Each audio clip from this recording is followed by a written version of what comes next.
Let's talk about if we could, clarifying for people, because we have a lot of health nerds that listen to this podcast, and and one of the common misconceptions, even amongst the very erudite, very well-read health aficionado out there, is sort of how a probiotic actually works, because they kind of think of it as grass seed in many ways. Like, I'm going to put the probiotics in, and it's going to grow bacteria, and it's not necessarily exactly what the science is looking at. So I love how you mentioned earlier how it's sort of influencing the microbiome.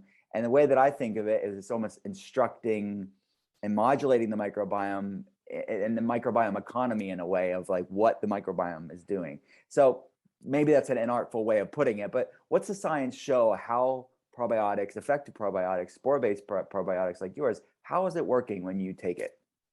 Well, I love the way you put it, because it's what we always say is that these are reconditioning the gut.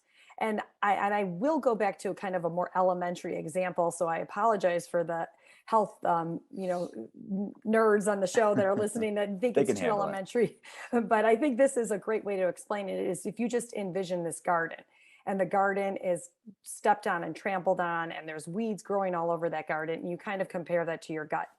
The old way of reseeding the gut that we talk about, it was to throw in the seeds, like you mentioned, into the garden, and just hopefully that they're going to plant some more plants in that garden. But they're not doing anything with those plants that have been stepped on and trampled on. They're not doing anything with the weeds that are in the garden. They're just making it a little bit prettier, a little bit better. Where the spores have a very different approach. They are going in and they're like the gardener of the gut. You're throwing in those seeds in the garden. They're getting there 100% alive. They attach to the soil. So in our gut, these strains are actually attaching to the intestinal cell wall. So they're attaching to the soil. They're grabbing onto the weeds and helping get rid of those weeds. They're taking those plants that have been stepped on and trampled on and bringing them back to life. So they're taking your own bacteria that's already there that just needs a little bit of help and helping it come back to life. And so the spores act as a reconditioner of that garden, of your gut, and the gardener of the gut, basically. I love that. So what are some of your favorites personally, the different strands within probiotics, the science around it? What are you excited about as specific colonies that maybe people should be looking out for when buying a probiotic? Yeah, so the bacillus strains are the ones that I, very, very have a huge affinity for.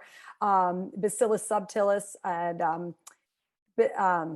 Bacillus indicus, sorry. Bacillus indicus HU36 is a really, really incredible strain.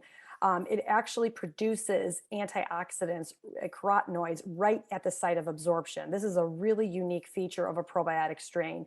And in fact, I think we may have mentioned in the last podcast we were on, we did a double-blind human clinical trial on metabolic endotoxemia or leaky gut.